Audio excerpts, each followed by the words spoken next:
Hello guys, welcome back to my channel. My name is Gautam Paudel. आजको भिडियोमा निबन्ध लेख्ने सही तरिकाको बारेमा हामी छलफल गर्नेछौँ।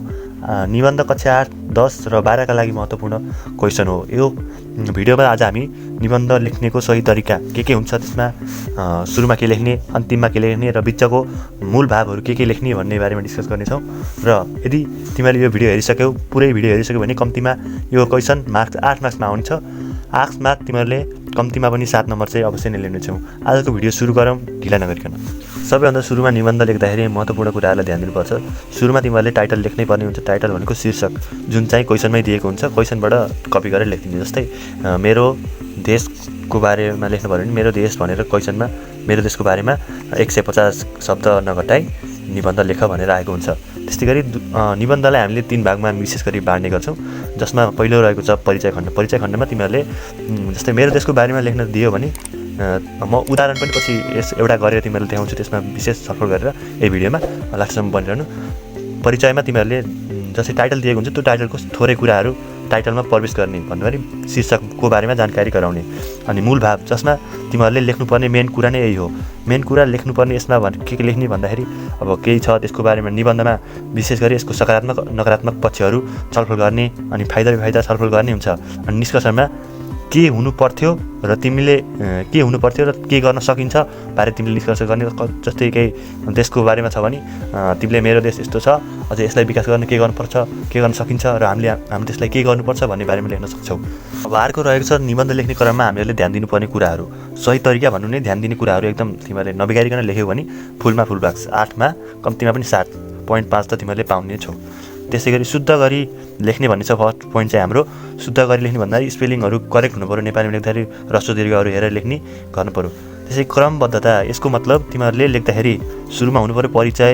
परिचय लेखेपछि तिमीहरूले विस्तार गर्ने मूल भाग लेख्ने होइन। मूल भाग लेख्ने क्रममा तिमीहरूले लेख्दै जान्छौ। अनि एउटाको यस्ता सुरुको प्याराग्राफ हुन्छ नि, तिमीहरूले सुरुको प्याराग्राफमा लेख्यौ कुनैको नकारात्मक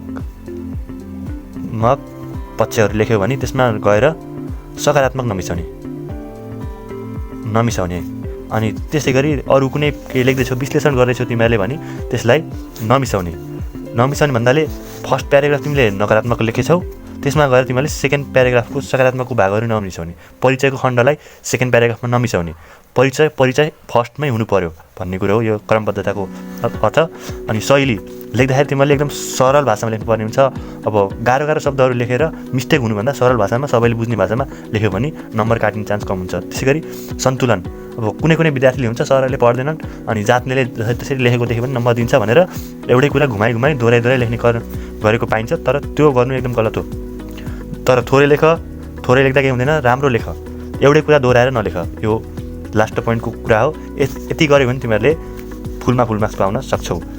ल, अब ध्यान दिनुपर्ने कुराहरू सकियो। त्यसपछि मैले एउटा उदाहरण लेखेर ल्याएको छु।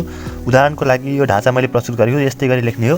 मैले ढाँचा लेखेको छु। भिडियो चाहिँ मैले पहिल्यै बनाइसकेको छु। मेरो कल्पनाको देश भनेर भिडियो मैले माथि आइकनतिर राखिदिएको छु, त्यो हेर्न सक्छौ। सर्वप्रथम हाम्रो शीर्षक भइहाल्यो मेरो देश नेपाल। अनि परिचयमा लेख्ने नेपाल एक भूपरिवेष्टित राष्ट्र हो। यो एउटा भौगोलिक, सांस्कृतिक, जातीय, भाषिक विविधताले भरिपूर्ण सुन्दर राष्ट्र हो लेख्न सक्छु। यो परिचय खण्डमा लेख्ने यसरी, यसको बारेमा यहाँ लेख्ने। ल, अब त्यसपछि छ हाम्रो मूल भाग। मूल भागमा छ पहिलो अनुच्छेदमा हामी लेख्छौँ यसको व्याख्या गर्ने, विशेषता व्याख्या गर्ने लेखेको छु मैले। विशेष गरी मेरो देशको विशेषता के हो, मेरो देश कस्तो छ भनेर लेख्ने तिमीहरू। अब जस्तै सांस्कृतिक, भाषीय, जाति कति छन्, भाषा कति बोलिन्छ, अनि यहाँ भौगोलिक अवस्था कस्तो छ, हिमाल पहाड तराईको बारेमा अलिकति लेख्ने। अनि नदी नाला तिमीहरूले यो उसमा लेख्न सक्छौ पहिलोमा। अनि त्यस्तै गरी दोस्रो अनुच्छेदमा हामी लेख्छौँ यहाँका सम्भावना, यहाँ के छ। जस्तै अब यहाँ मैले जस्तै लेख्दैछु पर्यटकीय सम्भावना। नेपालमा कतिवटा पर्यटकीय स्थलहरू छन्, कतिवटा भन्दा नि कहाँ छन्, कुन छन्, अनि प्राकृतिक ग्यासहरू, खनिजहरू के पाइन्छ। अनि जस्तै अब तिमीहरूले जडीबुटीको बारेमा लेख्न सक्छौ। यहाँ विश्वको सबैभन्दा महँगो जडीबुटी आशा गुम्बा यसको हिमाली क्षेत्रमा पाइन्छ। अनि त्यसपछि पर्यटकीय क्षेत्रहरूको बारेमा अलि व्याख्या गर्न सक्छु। लुम्बिनी, पशुपतिनाथ, तिनीहरूको बारेमा तिमीहरूले दोस्रो प्याराग्राफमा व्याख्या गर्न सक्छौ। यसको लागि मैले यो मेरो देशको भनेर दोस्रो प्याराग्राफमा यो सम्भावनाहरू भयो। यदि अरू कुनै छ, अनुशासन भयो भने तिमीले सुरुमा अनुशासनको परिचय दियौ फर्स्टमा। पहिलो प्याराग्राफमा तिमीहरूले लेख्यौ अनुशासन किन चाहिन्छ, किन आवश्यकता छ मानिसको लागि लेख्छौ होइन। अनि त्यसपछि दोस्रोमा लेख्छौ अनुशासन भएपछि के हुन्छ भनेर लेख्ने। दोस्रोमा तिमीहरूले अनुशासनको बारेमा लेख्दैछौ भने अब हामी देशको बारेमा लेख्छौँ, त्यही भएर हामीहरू अब तेस्रो प्याराग्राफमा यहाँका समस्या, हाम्रो देशमा के समस्या छ, जस्तै अनि विकास हुन नसक्नुको कारण के हो, अनि बढ्दो बेरोजगारीको कारणहरू के हो, बेरोजगारी किन भइरहेको छ, वैदेशिक पलायन कति छ, किन हुन्छ, यो सब तिमीहरूले यसमा लेख्छौ। निष्कर्षमा आयो है हामी। निष्कर्ष मतलब यसलाई छुट्टै प्याराग्राफ चाहिन्छ, एउटा प्याराग्राफ भन्दा पनि थोरै हुनुपर्छ, 4-5 लाइनको यो लेख्दा राम्रो। 4-5 लाइन हो, 3-4 या त्यस्तै गरी तिमीहरूले आफ्नो यसमा चाहिँ तिमीहरूले आफ्नो देशप्रतिको माया, यो यस्तो भयो भने हाम्रो देश गरिब भयो भने हामी हाम्रो देशलाई माया गर्छौँ, हाम्रो देश प्राकृतिक रूपमा धनी छ, अनि त्यसपछि हाम्रो देशको माया सम्मान हामीले सम्मान गर्छौँ देशलाई, अनि हाम्रो नेपाली हुन पाउनेमा गौरव आदि लेखेर यो तिमीहरूले यसलाई अन्त्य गर्न सक्छौ।